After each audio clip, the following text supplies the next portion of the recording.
Boom. And welcome back to another episode of Civil Discord, your weekly dose of radical curiosity. I am one of your hosts, the notorious BLG, out here in the People's Republic of Texas, where we finally got some rain in about 2 months. And it cooled off from the typical 95 degrees to about 75 degrees today. But then again, the rain went away and it got back hot again. So Maurice Jones, thank you all for joining us. And with me, as always, here more often than I am, is the one, the only, the great supreme overlord of liberty, Amanda, out there in the People's Republic of California. Amanda, how's it going? It's going great. It is a great week. We can get right into it because the Disinformation Governance Board has been disbanded, much to the chagrin and wailing and horror of Taylor Lorenz, who wrote a completely tone-deaf article for the Washington Post about how disinformation killed the Disinformation Governance Board, which suggests they probably weren't very good at what they were doing or what they were trying to do. And that Nina Jankowicz was this victim of these vitriolic online attacks. And just so that everyone is clear, the attacks consisted of people pulling up her prior tweets that talked about the laptop story being a hoax, Hunter Biden's laptop being Russian disinformation, about the Russians interfering in the 2016 election, about masks not working early on in the during the COVID outbreak. So these are just some things that were never addressed. But anyway, this Disinformation Governance Board is no more, and there are a number of takes on it. Go ahead. No, I'm sorry. No, I was waiting to see if you had thoughts on this, because we were going to talk about it last week, and then we got other things got in the way, and you were saying before the show that you're glad that we didn't talk about it because now we have new information about the Disinformation Governance Board. Yeah. Right. And I just, when it first dropped, I was just like, there's no way. Like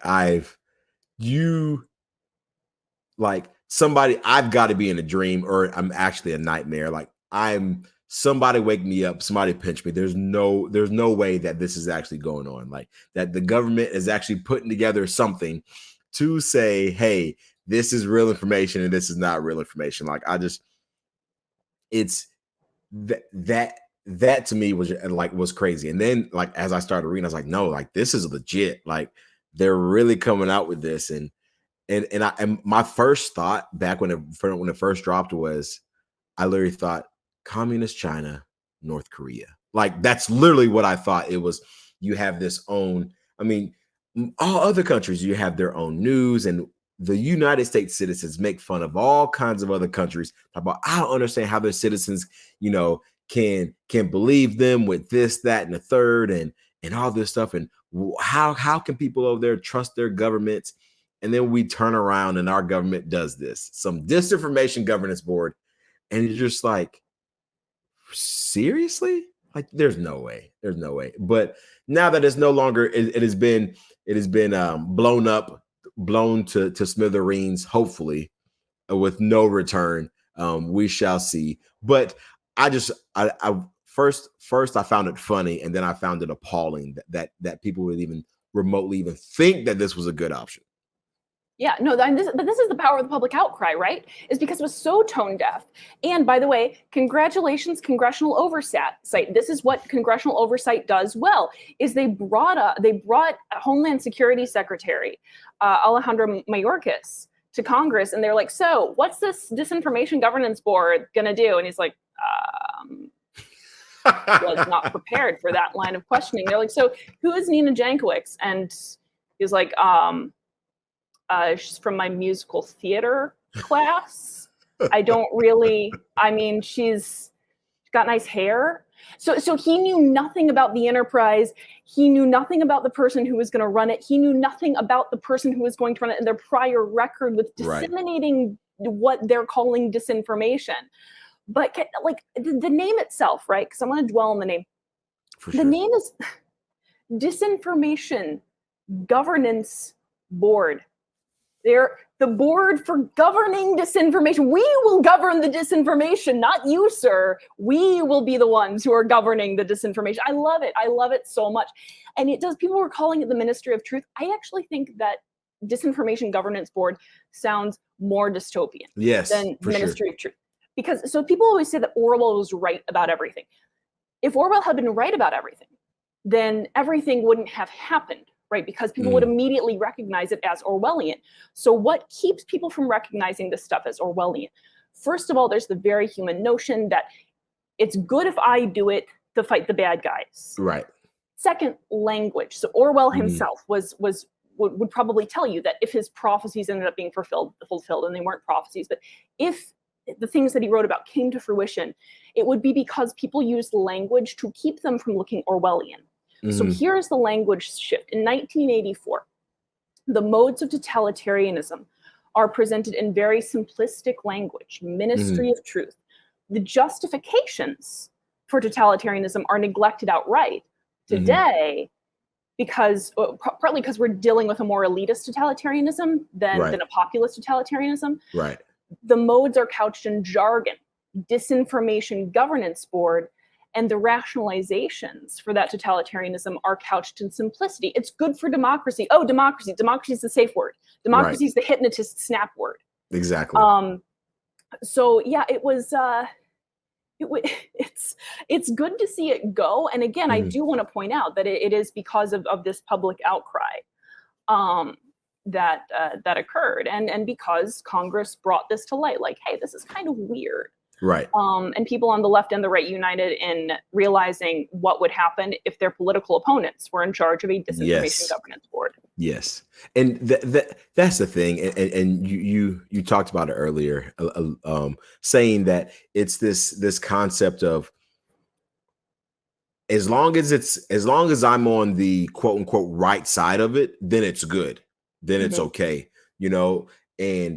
And it's always, I mean, there's a reason why there's a saying of hindsight is 20/20. It's because things don't look bad until you actually look back on it and say like, oh man, maybe that was a bad idea. I mean, because if you knew it was a bad idea in the moment, then hopefully you wouldn't do it. Now, there are some people who the Johnny Knoxvilles of the world or whatnot, they like to go on Jackass, and they know that these are bad ideas at the time, and that's fine. But that is for movies and ratings and views and things of that nature. So, but today, I mean, it's this idea of, oh well, that's disinformation, and we've got to make sure that disinformation is crushed, and that nobody is able to get to this stuff because it's bad. Like, disinformation is a bad thing. Disinformation is what caused the pandemic not to stop.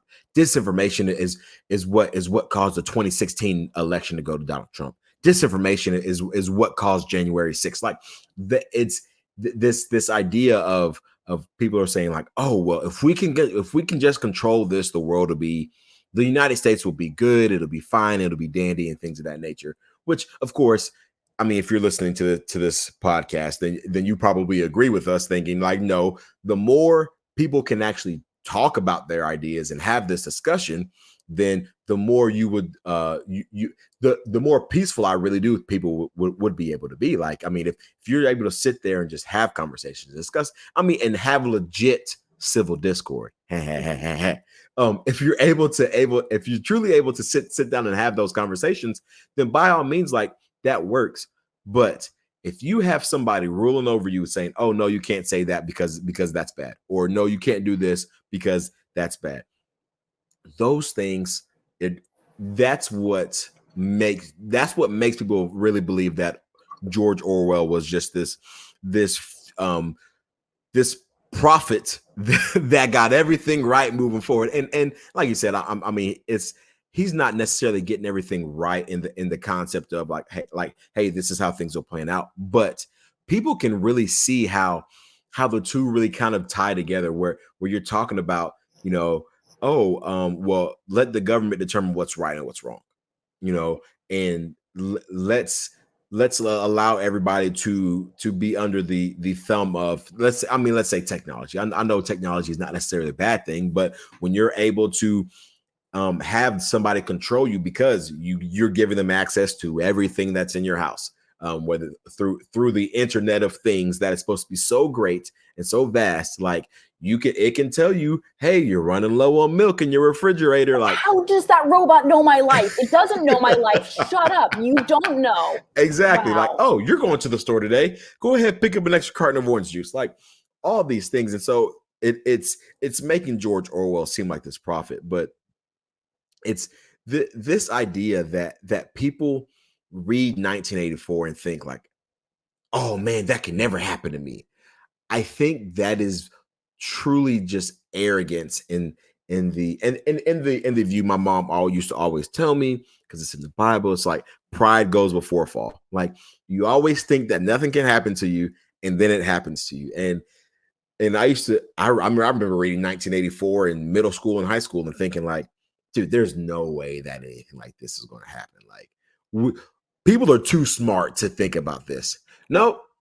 Go ahead. I was going to say that's why you have to change the modes, right? Because 1984 wouldn't happen. Exactly. Nothing ever happens in exactly the same way twice. You never step in the same river twice. As the water changes, so do you. So, and especially because this is dystopian, it's supposed to be fictional, and it is. But precisely for that reason, that makes it more insidious when you see these patterns cropping up. Yes. It's we were actually talking about this the other day in one of my classes, and we talked about 1984. So I was like, man, I hate that book 1984. And this, and I was just like, well, do you want the inside school Coach Jones to tell you something, or the outside of school Coach Jones to tell you something? They're like outside. And they 100%. They're like, oh, we really want. I was like, well, let's take a look at certain things that are happening. I'm not saying that we're not coming up with a, like you said, it's not going to be exactly the same thing, but there are some huge parallels that you can, hey, this goes to this, and this goes to this, and this goes to this, and it is crazy. I mean, and even the concept of, I mean, again, George Orwell, but like Animal Farm and these books that literally just, even though they're fiction, discuss how things come about and how people, you know, they want to, what's the word I'm looking for? Just let's say crush the opposition. And Animal Farm, yes, that was it. But they want to do it in ways that's not so in your face, like, hey, we're doing bad things. It's always like this soft approach, like, hey, it's for the good, it's for the betterment of society, for the good of the people, things like that. Like these are conversations that you have, and it's just like oh, well, if you truly cared about people, then you would do this because you care about everybody else and you don't want your neighbor to die. And that is how things start. And it's so eerie when I hear people say that. It's just like, well, for the betterment of society, you need to do this. And I was just like, well, if we look at it like that, people deemed at one point it was for the betterment of society that you could own another person. So that whole argument to justify why things are the way they are is very, very, very crazy. And I will say this. When I read 1984 in high school, I hated it. I was like, this book sucks. Like, yeah, whatever. And then as I got older, I was just like, oh, okay, maybe there is a little bit of seeds to truth as to how things kind of progress in history. Because, and I'm on this quoting the Bible kick today, I guess, I don't know. But I mean, we say there's nothing new under the sun. Like everything that happens, exactly. Yes, like there is nothing new under the sun. And my mom used to tell me that all the time growing up too. But it's like if something happens today, it's happened in the past somewhere else. And maybe that's why why as I got older, I had a fondness of 1984, and I started to love history. And I started to love all these things because I've realized, like, oh, this stuff has happened in the past. And if I can see how things have transpired in the past, then I can kind of see how things are going to play out in the future. And then we can kind of, and then I can make personal adjustments within my life to say, okay, here is how the people survived. How did they survive this specific event? what did they do? What are some things that they took in consideration and then move forward? So if I imagine most of our listeners know 1984 and understand it, but if you haven't, I would highly encourage you to read the book, read Animal Farm, do all kinds of things, read history, because all three of those things, I mean, and I know I'm pumping up Animal Farm 1984 a whole lot, but if you're able to do that and to create some parallels, it'll save you a lot of headache in the let me take a step back, because it's not going to save you headache. It's going to create a whole lot of headache because you're going to be mad at people for doing stupid stuff. But it will help you see how people react in specific situations in specific times. So. And people always think it's their political opponents that are going to do it. Like yes. you go to the left and they're like, oh, the right is so 1984. And then the right's, oh, the left's so. No, it's everyone. These are human patterns. These are patterns of anyone who is in power. That is the entire point. So it's not the right that's being Orwellian. It's not the left that's being Orwellian. People in power have the propensity to exhibit patterns that we see on Orwell's work. That is why Orwell's work is so enduringly popular. And if you think that you've got one party pegged as the Orwellian party, then you talk to a member of that party and they think that the other party is the Orwellian party. Exactly. So I'm just so glad that you didn't say Brave New World. I hated Brave New World. I hated Brave New World so much. That's another rant for another time. I hated it too, though.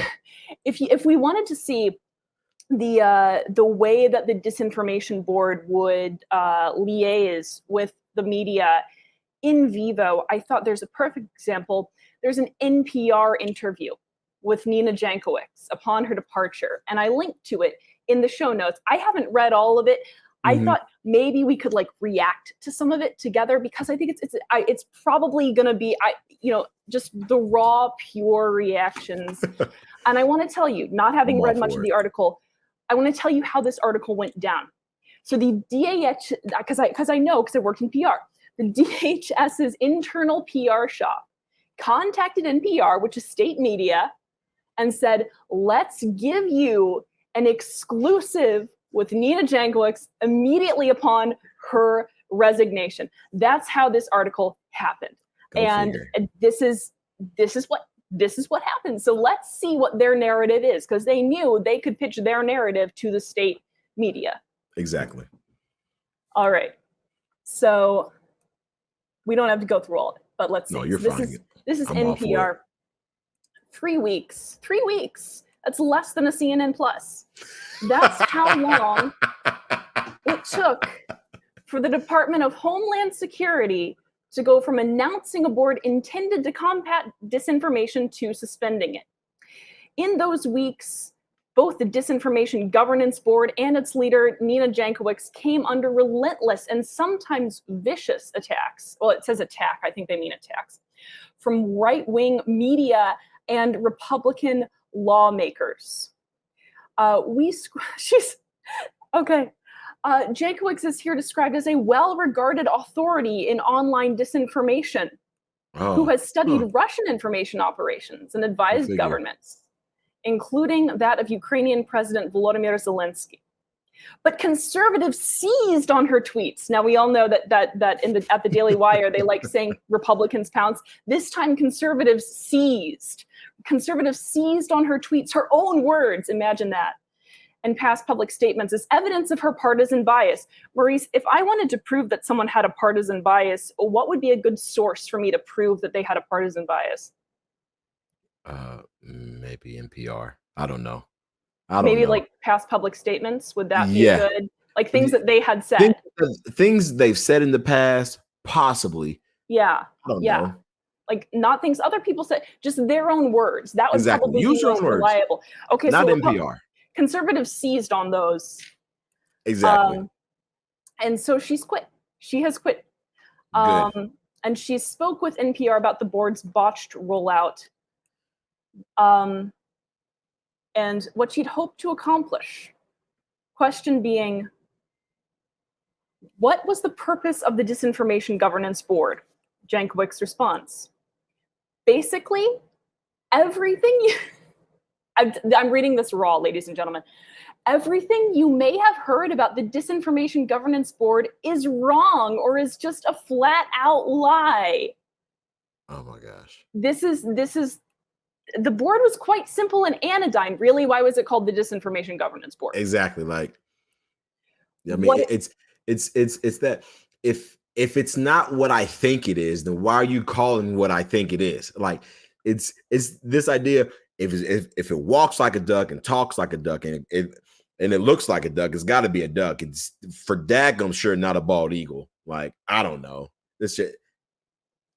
But hey, it's a flat out lie though. It's a flat out lie. Don't worry about it. Jankowicz continues. What it wanted to do was to coordinate among the Department of Homeland Security's components, agents like FEMA, or the Cyber and Infrastructure Security Agency, or Customs and Border Patrol, and make sure that Americans had trustworthy information about issues connected to Homeland Security. The problem is you can make the argument that anything is an issue connected to Homeland Security. Right. And it sounds exactly like what I thought it was and what people were talking about it. Like that's exactly what I was thinking. Like, but no, Maurice, because she says we weren't going to be doing anything related to policing speech. It was an internal coordinating mechanism to make sure that we were doing that work efficiently. What work efficiently? Policing speech. We were doing it, to the best of our ability. And we were doing it, in a way that respected privacy, civil rights, civil liberties, and most importantly, the First Amendment. I would have an easier time believing that if this woman didn't Leroy Jenkins into a Zoom meeting, exclaiming that she should have the authority to edit other people's tweets and determine who should be a verified account on Twitter. I would have an easier time believing that if she didn't literally just tell NPR about a week ago, quote, I shudder to think about if free speech absolutists were taking over more platforms, end quote. And she wants to protect the First Amendment. But she shudders to think about what would happen if First Amendment fans were taking over more platforms for speech. I'm sorry, I don't think this doesn't hold water. I'm sorry to be spreading disinformation here, but yeah, we are definitely spreading disinformation. I mean, this concept of we're not going to be doing anything related to policing speech. So disinformation in and of itself, the term derives from people spreading information that is deemed to be false. Okay. So in your name, you were saying that we want to make sure that we give correct information. And if somebody is not giving correct information, what are you going to be doing? Are you just going to let that information just sit out there? Or so I guess her stance would be yes. If she's holding on to this, it would be yes. If somebody else is giving wrong information based off of Customs and Border Patrol or based off of FEMA or some cyber infrastructure or whatever the case may be, if somebody's giving wrong information for that, they are not going to police that speech. They are just going to have on their website the stuff that is correct and not worry about what anybody else is saying. That's exactly what she's saying is going to happen. Now, I will say this. I trust the government as far as I can throw them. So if that is the case, then okay, whatever. But to think that the government has any sort of pure intentions when it comes to things is ridiculous. To think, oh, well, we're not going to police any speech. We're not going to worry about that. When for the past, I don't know, let's say 6 years, we've been having this huge border issue in the state of Texas and Arizona. And every single 2 years, you're coming up with something that says, oh, those pictures are false because they came under this. And then it's like, oh, well, those pictures are false because of this. And there's all of this turmoil and arguments. And you're sitting here saying, oh, well, nope, that's false. We can't do that one. Nope, we can't release that one. Nope, we can't do this. We can't do that. Like, no, your past is, we just talked about this previous, like I just said this like 5-10 minutes ago. What you've done in history is pretty much going to be indicative of what you're going to do in the future. If you've policed speech in the past, what makes me think that you're not going to do it in the future? Like, you're not as pure as you think you are. I want to read one more response because I wanted to see if they mentioned gender. So they do in the article. They mentioned, in fact, your book. So you wrote this is the question. You wrote a book called How to Be a Woman Online. Okay, first, how to be a woman online, be a woman, be online. That's two sentences, pretty much two-sentence book. Amazon bestseller coming up. Hey, I'm about to say, I need to do one, How to Be Black Online. There we go. I'm surprised Ibrahim Kendi hasn't come out with it, but I think you could probably write it much better, quite frankly. Got it. Yeah. So it's about the harassment women, including yourself, face on the internet. Was what happened in the last 3 weeks different? I will say, without looking at her response, I don't think it was, because you know what? She was attacked for things that I've seen men attacked for. She was attacked she faced personality attacks. She faced some pretty vicious attacks that I wouldn't agree with. She was attacked for things that she had said. But Jankowicz characterizes this as a barrage of sexualized, gendered attacks. Attacks on my personal life, attacking my hobbies and my own personality. This is what I think. First of all, anyone's personality can be attacked. That's not a gendered thing. Secondly, I think the hobbies is a reference to the TikTok video that has her singing a parody of Supercalifragilisticexpialidocious, but it's all about disinformation. Oh, God. And I want to just be clear that that's not attacking the hobby. That's attacking someone's inability to do a parody that scans properly. None of it scanned. It was all half rhymes. I was so insulted because I thought it could be clever. I really just like, oh, she's got an okay voice. And then I'm listening to the lyrics and I'm like, this doesn't scan. Oh gosh. So that was personally discouraging for me. And, you know, she talks about some attacks that are absolutely not okay. She says, she talks about being encouraged to commit suicide, which is never okay to tell someone to do that, ever. Not at all. But then she says, it should be said that the people who are spreading these childish characterizations of me and my work encourage this type of behavior online, whether or not they say those words themselves. Is that a quote you want coming from someone who is going to be in charge of whether or not you're saying something that is misinforming? So it's by association. It's guilt by association. If I'm a libertarian, maybe I'm encouraging the most radical, crazy libertarian. Maybe is that the kind of sentiment you want being expressed by your disinformation czar? Even if you're not saying it, you're still encouraging it. Exactly. That's like that. That's the whole. It's not enough to not be racist. You have to be anti-racist, and there's like nothing in between. Like there's this idea of, if you're not for me, you're against me, and it's just like, no. I mean, I like, that's not like when we speak about things, especially when it comes to matters of politics and views as far as philosophies that you live by. Things are not black and white. Like, there are very few things in life that are black and white. Like, very few. There are some, but majority of the things that happen in life, there is a lot of areas where there is a lot of gray, where you can move, where you can be further this way and then further one way and then further the other way.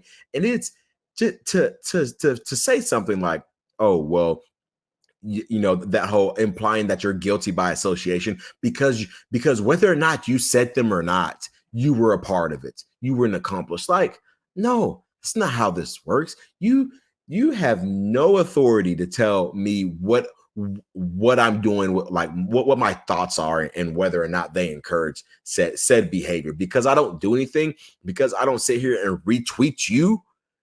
Like, it's oh my gosh, it's so frustrating. It's so frustrating. And even then, I've got to read this last question, because I was reading through it. It was gold.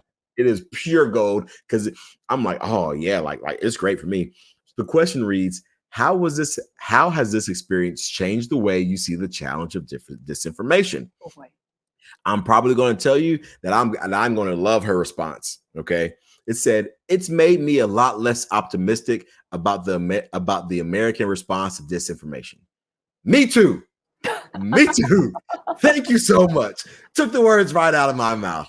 Yes, I am less optimistic, meaning that people understand that, okay, maybe we should not have it. Like, I'm not optimistic about this governance board coming out. Yes, great. Awesome. She says, this needs to be a wake-up call that things aren't getting better in this country by ignoring them. Very, very, very true. Things aren't getting better if you ignore them. Hence the reason why we have this podcast called Civil Discord. That our democratic discourse, the way it is so polarized and so, again, childish and focused on the real threats, leave us vulnerable to attacks from without and within. And our adversaries know that. Oh, Without this and is... So we would be policing the within. I'm just trying Exactly. to clarify. I'm trying to establish a consistent line. Oh my God. Yes, it is gold. It is gold. That's what I worry about most. I'm coming out of this experience pretty pessimistic, but I'm still committed to the work because I don't want my son to grow up in a world where you can't tell the truth from fiction and where you can't trust anything anybody says. I want to grow up in that world where you can't trust anything anybody says. Okay. You want to know why I want to grow up in that world? Because that causes me to do some research and be a critical thinker. Yeah. I want my children to grow up in a world where they don't trust anything anybody says. I don't want them to trust anything that I say. I'm a teacher and I tell my students all the time, don't trust me. Don't just sit here and take my word for it. Okay. Listen, now here are my specific credentials and why I feel like I can speak on these specific things, but then again, go home, ask somebody else. You do the research yourself. Don't take my word for it. Where was it? Was that was on Reading Rainbow a long time ago, was it? Yeah, I feel like Burton, yeah. Yes, don't take my word for it. Like, get some other, and he would say that because they was talking about read these books, and then he would go to these other kids, and the other kids would give their opinions on it. Yes, exactly. Let's all live like old LeVar Burton back in the day on Reading Rainbow, where he said, don't take my word for it. Okay. Don't trust anybody. Yes, I love my parents to death. Okay. I don't like when I got older, I was like, I'm not sure if I trust that. Let me go and do my own research and try to understand this. Like, that is a good thing. Mm-hmm. It's a good thing for you not to follow somebody blindly. Like, what's so bad about that? I definitely want my daughter growing up in a world where she's like, you know what, Dad, that sounds right, but let me go ahead and go this. Or can we have a discussion about it because it sounds right, but I still don't understand. I'm not sure if I trust you. And then we go, like, that is a great world to live in. I don't know why anybody would be opposed to that. Maybe it's because you want to police what everybody else is saying. Or maybe it's because you don't want other people's opinions to be expressed in a manner that conflict with yours because maybe you're wrong and you don't want the world thinking that you're wrong. I don't know. If you're speaking the truth, why do you need to dispel everything else? Why do you need to force everybody else's lies to be cast to the side and to where they can only hear one voice? Like, that to me seems like maybe you believe what you're saying is not true. And so because it's not true, you have to force everybody else to shut up. I don't know. But hey, right. You can't trust anybody, police all their information. And it's a step away from something else that we've already seen, which is not only are you the sole proprietor of information, because, well, if I don't regulate information, some people might have the wrong information, and I need to, it's very, very anal retentive. And then it gets to, there's some information that's correct, but people might do the wrong things with it. So maybe I don't share this, and it's less and less and less transparent. But we see how transparency works is that when people actually bring things to the fore, good things happen. In this case, the Disinformation Governance Board being disbanded. All right. Thank you, Nina. Bye, girl. Yes. Adios. Yeah. Bye, Felicia. Yeah. Bye, Felicia. And then for them to say, like, I mean, and you talked about it, people on the right and the left who said this is probably not a good idea. That whole article was talking about, oh, well, people on the right and Republican lawmakers, blah, blah, blah. Like, nah, man. Like, if that was the case, if it was just Republicans, maybe I don't know. Maybe they forgot that in essence, the the Democrats control the House, Mm-hmm. and they in essence control the Senate. Like, let's be real. Like, they do. They try not to. It's more of a stalemate than anything else. But they have more control than the Republicans. You're like, I mean, don't stop blaming things on the right or on Republicans when these are things that the Democrats, if they wanted to, they can get stuff through or whatnot. Just put it the way it is. You didn't have support on the left either. Like, you just didn't. You just didn't. Yep. True. So it is what it is. But speaking of the left and the right and all this craziness of people of them agreeing on something, you want to know what else they can agree on? They can agree on where to send your money and your tax dollars. Because it's oh goodness. US aid, they sent $40 billion in aid to Ukraine. Now, here is, we all know how I feel about foreign policy. Like, that's like, it's I've never shied away from my position on that and so forth.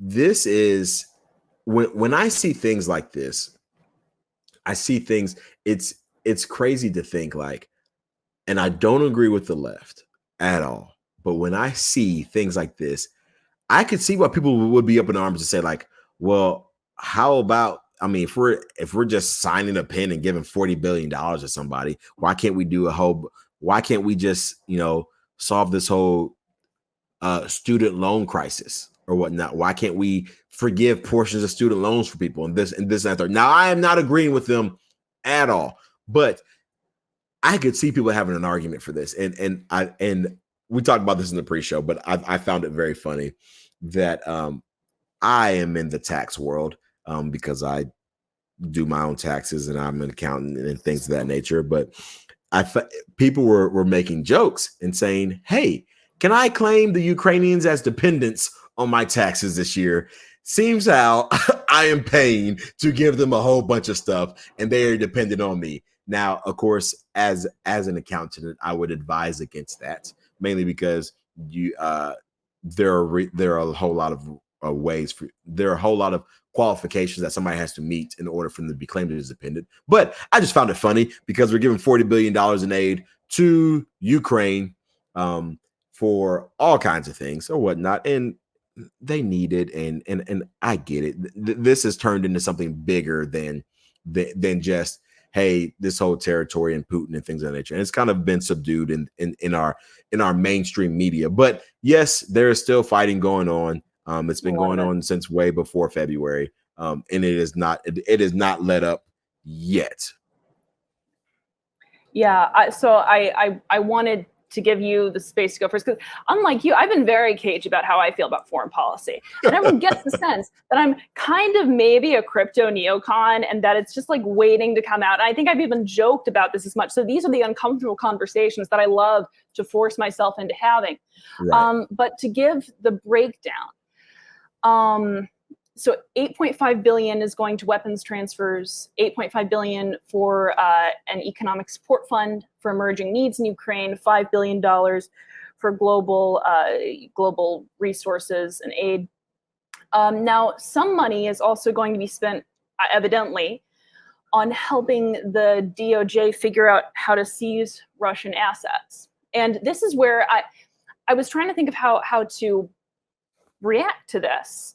And then I realized that probably the best way to react is just to say, I don't know how to react, because unlike you, Maurice, I do think I do think that there is a lot of strategy that goes into the aid that we send to Ukraine. I do think that there is a more strategic global posturing element that's a signal to China, that's a signal to, signal to a lot of countries. And again, I don't know about the inner working and the horse trading that went on with the Ukrainian aid package. And I will get to the need for transparency and oversight, as we just discussed with the Disinformation Governance Board. I think it's even more critical here. For sure. But the idea of the DOJ figuring out how to seize Russian assets, on the one hand, I don't want Russian oligarchs to be able to finance finance the slaughter of Ukrainians, Right. or be financed by the slaughter of Ukrainians. On the other, I don't like the DOJ doing that. I don't think this is the DOJ's role. Right. I don't trust the DOJ to do this well, because I have seen the way that the DOJ operates, and probably what they could designate as Russian assets. Exactly.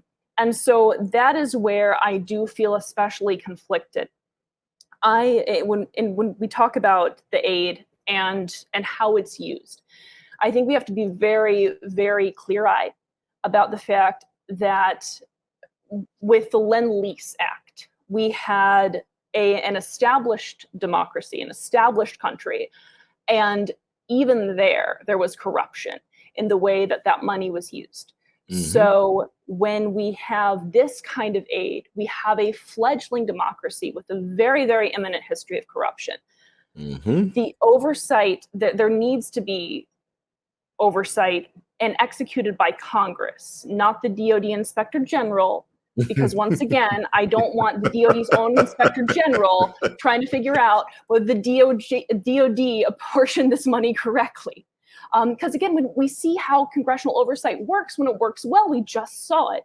Mm-hmm. I would like to see that us monitoring how that aid is spent. Partly because, as Noah Rothman has just argued, commentary, if we don't, there will be some corrupt use of this money. That's and then guaranteed. And then we'll have NatCons and TradCons and Tucker Carlson screaming, see, we can't ever do anything nice for any other country ever again. Right. Build the wall around all the things. And that's not good either. So we need to be very, very careful about how this money is spent. And about the way that we oversee and are transparent with the American public about how their money is being spent. And by the way, this doesn't just apply to Ukraine. This applies to all government programs. For sure. I also think, again, this is riffing off of some of the stuff the commentary folks have said, but this would move Republicans back to being the party of fiscal integrity too. If they're saying, we care about this money, we want it to go to the right place, and we want it to be spent well. So I think this is an opportunity, but that oversight is absolutely critical. And if we don't get that oversight, we get a bunch of angry TradCons and NatCons screaming to Viktor Orban about how globalism is horrible, but also Viktor Orban. Do you want to introduce this for us, Maurice? Unless you have more to say about. I was just going to say that it's everything that you were saying. I would agree with if I hadn't had the history of government spendings everywhere of like, I like, this is 100% going to wind up in part of this is going to wind up in corrupt hands. The money for weapons transfers and things of that nature, stuff is going to go missing. And it's inevitable, the fact of how, I mean, because and I know this is slightly different or a slight deviation, but I mean, we talk about, was it, and under the Obama administration, Joe Biden bragged about not giving money to Ukraine until they fired a specific prosecutor. That's straight up illegal. That's straight up illegal. Yes, by the way. And so and then all of a sudden he was fired, and then turns out like all this money goes towards corruption anyway. So like it's this whole idea of how of us giving money to people and it's just being like hey, by the way, this is how much money we're getting, and we'll break it down, but we don't tell you exactly how much of it does actually go towards this, until 5 years later, and we do an investigation on, hey, let's, it's we build another governance board, and they come out and say, oh, well, we need to do an investigation onto the U.S. aid into Ukraine, back in 2022, 2020, 2021, 2022.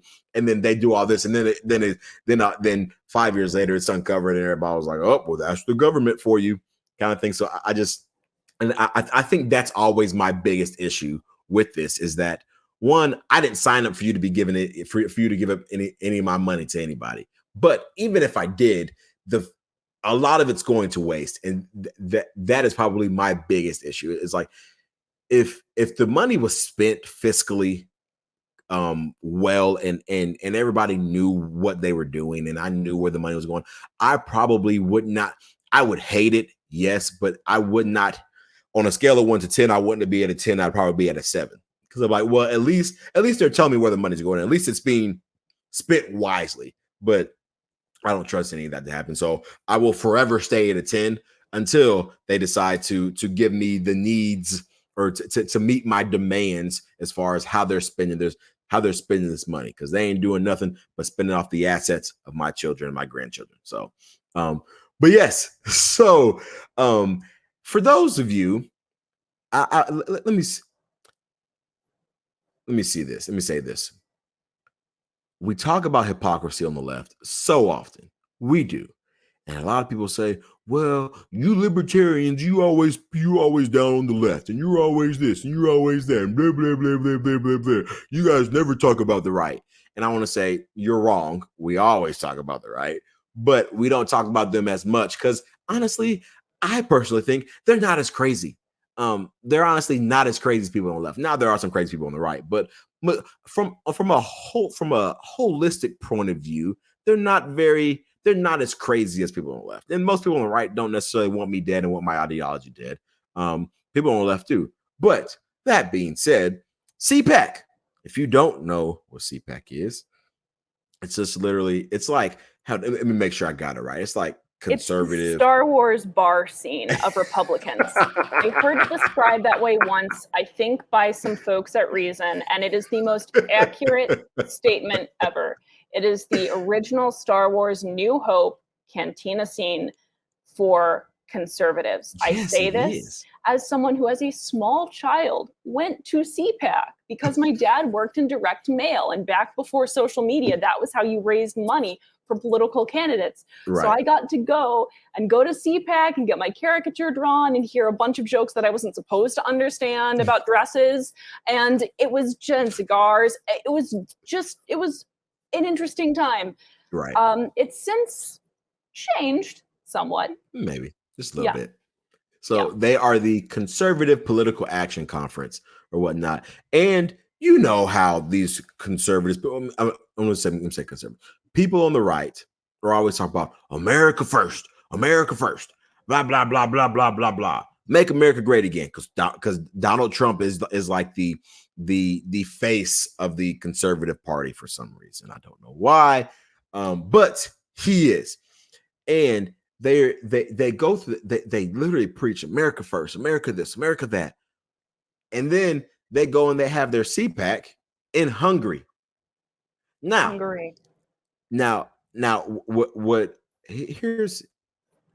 when I say I'm meaning the country, Hungary, like Hungary, not I'm hungry as in my stomach is growling. Okay. So a lot of that at CPAC too. What's that? I said a lot of that at CPAC too. Yes. But, yes. Stomach's growling. Why? Yeah. Because they're in the hungry country. Sorry, my dad jokes are coming out. I'm getting there. You're getting there. Yeah.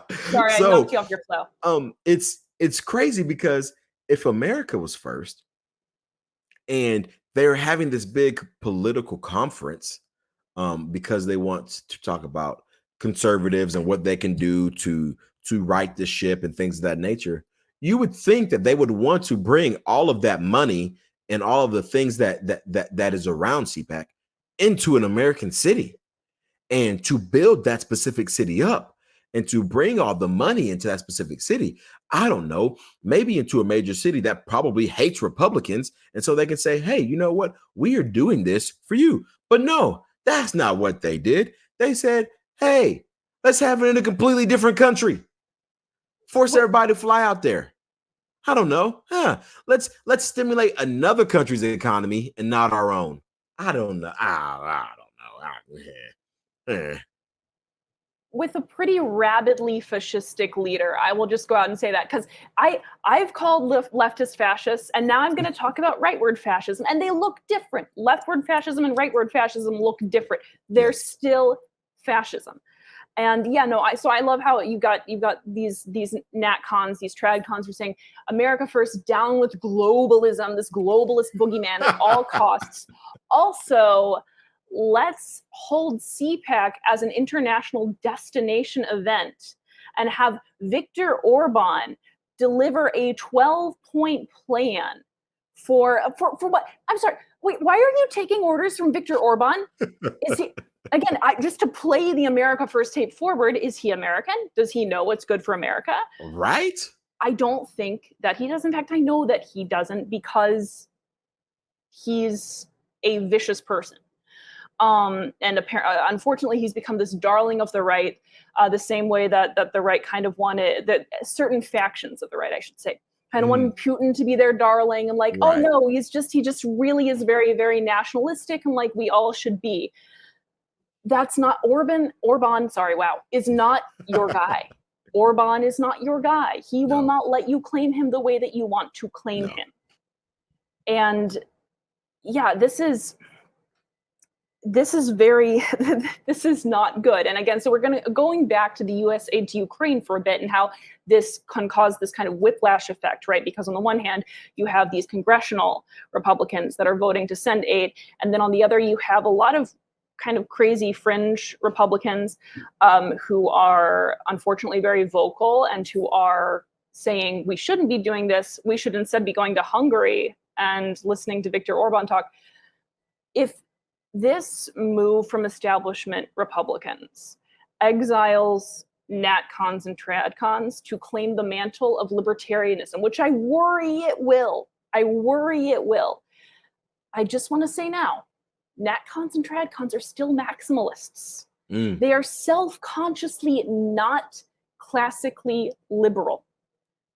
I love Enlightenment values does not mean I love liberalism. Enlightenment values were still fodder for chauvinist monarchy.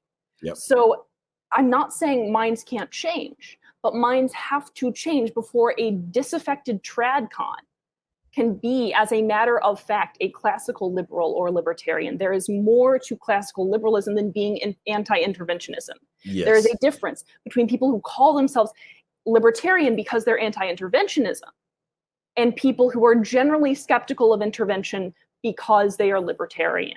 Right. And I just want to call it now. The exiled TradCons are going to feel homeless. And I just will say, again, minds can change. We can talk. We can have conversations. But there is an undercurrent of maximalism that lives in the TradCon. Right.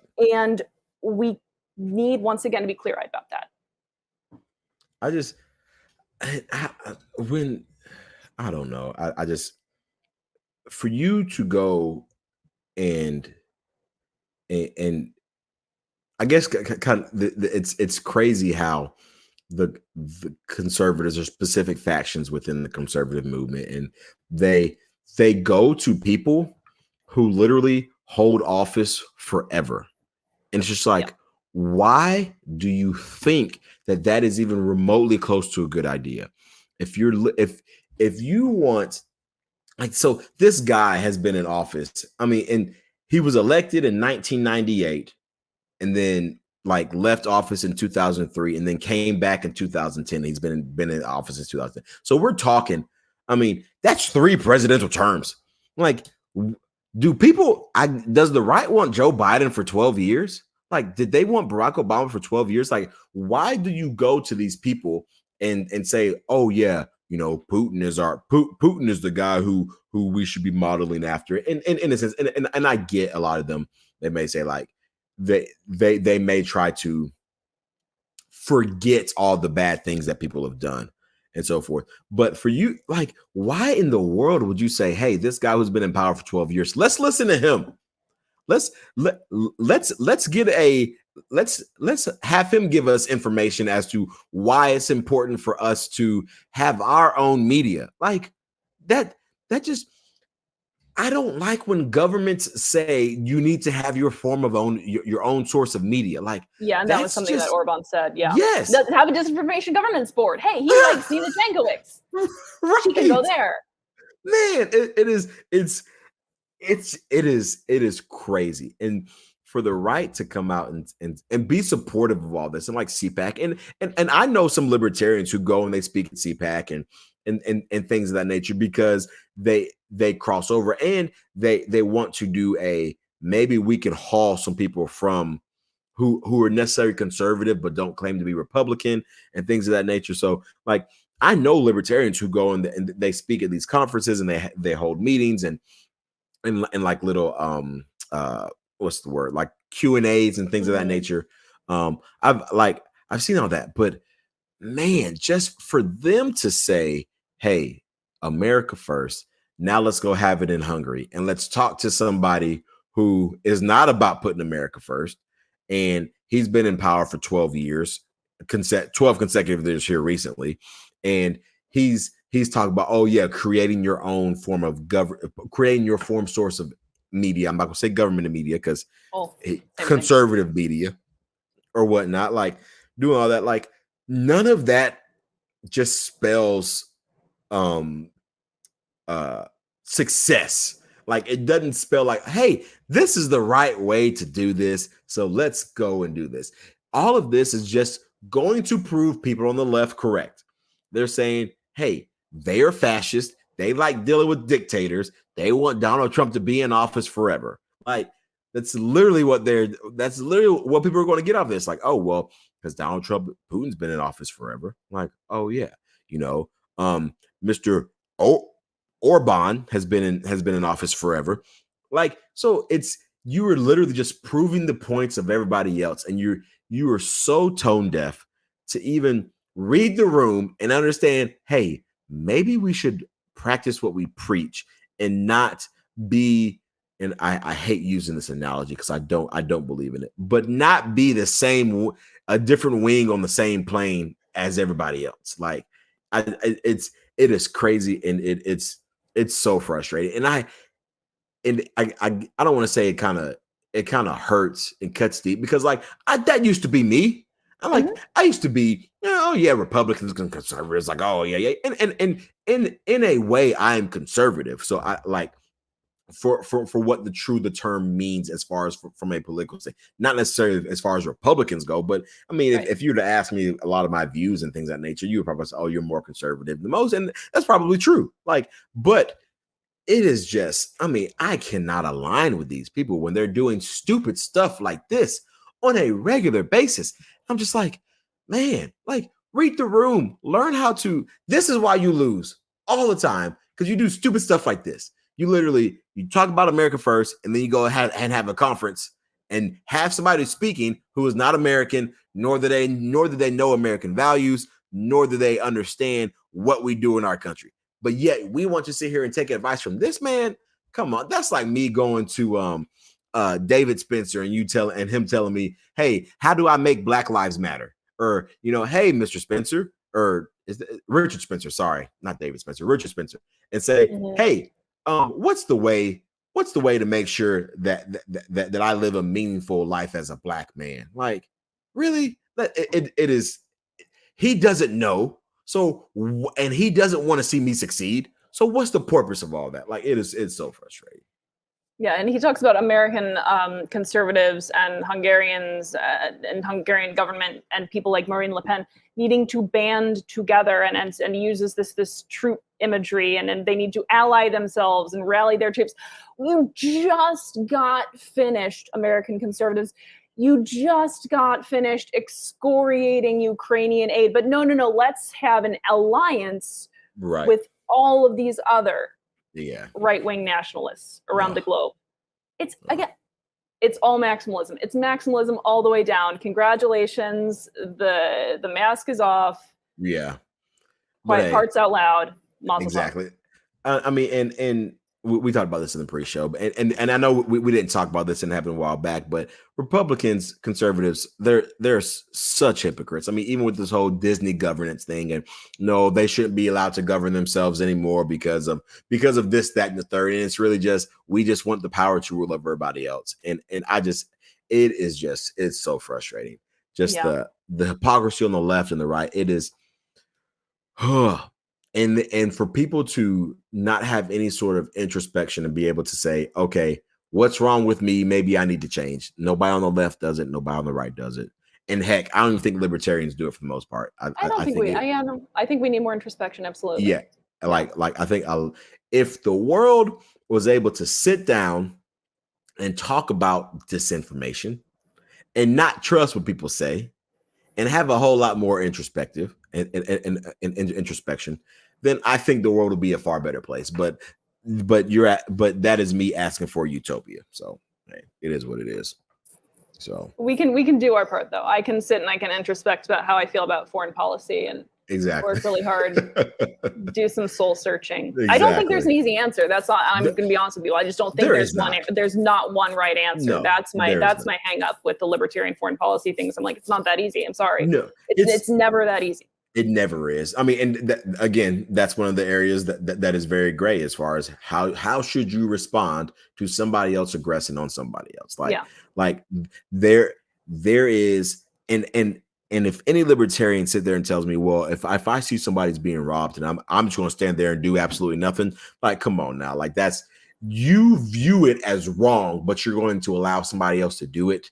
Like that makes no sense whatsoever. And I agree with you. So that's why I think a lot of it is very gray, but I think at least for me, it's if we had a more, for me, it would be if there was more decentralized approach to how we dealt with foreign aid, whether that's funds or resources or things of that nature, that would bode better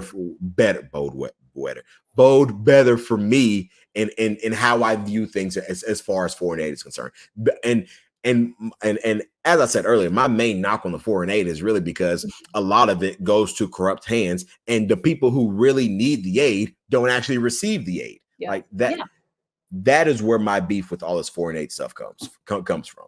Right. So no, I think this is always one for us to talk it out perennially, and I think we should probably have a panel or something. But as we always want things to be market-esque, and in the market, you have that equilibrium, which doesn't mean in economics that everyone's happy and everyone gets what they want. Right. But I think we kind of aspire toward that, and there are some situations where not everyone gets what they want. And foreign policy is definitely one of them. Even in the most perfect market scenario, people will not be happy when there is a multiplicity of countries.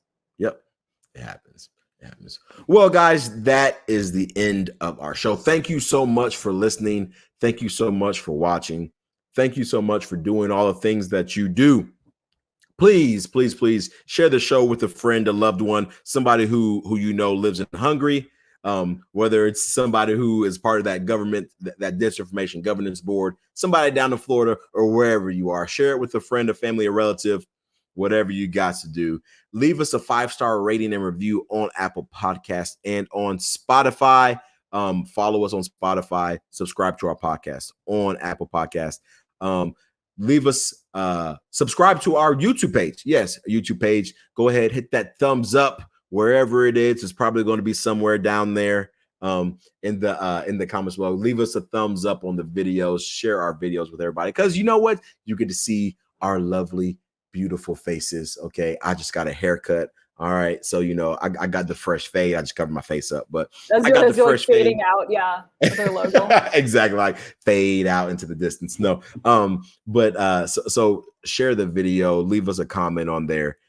Do all of those things. Follow us on all forms of social media that we are on, which is Instagram. Follow us on Instagram. Call me Maurice and Civil Discord Podcast. And then follow us on Twitter as well too. Amanda at Ajax the Griff. And then at Civil Discord Pod as well. Do all of that. And again, if anything crazy comes from that Twitter handle, you best believe that it is me, because I am the notorious BLG. But do all of that, and we will be back again with another episode of Civil Discord. Until then, y'all be easy. And stay fierce.